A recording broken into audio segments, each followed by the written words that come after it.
Hello guys, ഇപ്പോൾ നമ്മൾ പോയിക്കൊണ്ടിരിക്കുന്നത് തൃശ്ശൂർ ജില്ലയിലെ മരോട്ടിച്ചാൽ എന്ന് പറഞ്ഞ സ്ഥലത്തേക്കാണ്. ഒരു ഈവനിങ് സ്പെൻഡ് ചെയ്യാൻ പറ്റിയ ഒരു നല്ലൊരു സ്പോട്ടാണ്, ഒരു ഹിഡൻ സ്പോട്ട് എന്ന് വേണമെങ്കിൽ പറയാം. കാരണം അധികം ആൾക്കാർക്കൊന്നും കേട്ടുകേൾവിയില്ല. ഞങ്ങൾ പോയപ്പോഴും അധികം ആൾക്കാരൊന്നും ഉണ്ടായില്ല. ഞങ്ങൾ കുറച്ച് ഒരു 10ഓളം പിള്ളേരുണ്ടായിരുന്നു. പിള്ളേർ സെറ്റാണ് അങ്ങനെ പോയത്. അപ്പോൾ ഞങ്ങളൊക്കെ തന്നെ ഉണ്ടായിരുന്നുള്ളൂ. പിന്നെ വേറെ കുറച്ച് ചേട്ടന്മാർ, അവരൊക്കെ തന്നെ ഉണ്ടായിരുന്നുള്ളൂ. ഒരു മാർച്ച് ഏപ്രിൽ മാസത്തിലൊക്കെ നമുക്ക് ഇങ്ങനെ ഇറങ്ങി കുളിക്കാനൊക്കെ പറ്റുന്ന അത്രയ്ക്ക് വെള്ളം ഉണ്ടാവുള്ളൂ. ഫിഷ് സ്പായൊക്കെ ചെയ്യാൻ പറ്റും. കാരണം അധികം വെള്ളമൊന്നുമില്ല, വഴുക്കൽ അങ്ങനത്തെ പ്രശ്നങ്ങളൊന്നും ഉണ്ടായിരുന്നില്ല. ഒരു ഈവനിങ് ഒക്കെ നല്ല രീതിയിൽ സ്പെൻഡ് ചെയ്യാൻ പറ്റുന്നൊരു സ്പോട്ടായിരുന്നു. അപ്പോൾ നമുക്ക് നമ്മളുടെ എന്താ പറയുക, കുട്ടിക്കാലത്ത് നമുക്ക് വെള്ളത്തിൽ കളിക്കാൻ തോന്നുന്ന ആ ഒരു തോന്നലൊക്കെ ഉണ്ടല്ലോ, അത് നമുക്ക് ഇവിടെ വന്നിട്ട് നമുക്കത് അപ്ലൈ ചെയ്യാൻ പറ്റി. ഇതേ കണ്ടില്ലേ ഇതൊക്കെ. അപ്പം നല്ലൊരു സ്പോട്ടായിരുന്നു. എനിക്ക് ഭയങ്കര ഇഷ്ടപ്പെട്ടു.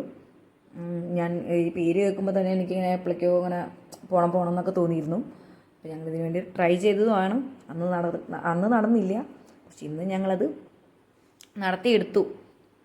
ഇവരിങ്ങനെ അവിടേക്ക് പോകുന്നുണ്ട് എന്ന് പറഞ്ഞപ്പോൾ ഞാൻ തിരിച്ച് വിളിച്ചിട്ട് എന്നോട് കൊണ്ടുപോകാൻ പറഞ്ഞിട്ട് കൊണ്ടുപോയതാണ്. അപ്പോൾ അങ്ങനെ ഞങ്ങൾ വന്ന വഴിയതേ തിരിച്ച് പോയിക്കൊണ്ടിരിക്കുകയാണ്. വന്നപ്പോൾ അത് അവിടെ ബാരിക്കേഡൊക്കെ വെച്ച് അടച്ചിട്ടുണ്ടായിരുന്നു. അതൊക്കെ ചാടിക്കടന്നിട്ടാണ് ഞങ്ങളിങ്ങോട്ട് പോകുന്നത്. തിരിച്ചിതേ ഞങ്ങളുടെ പരിപാടികളൊക്കെ കഴിഞ്ഞ്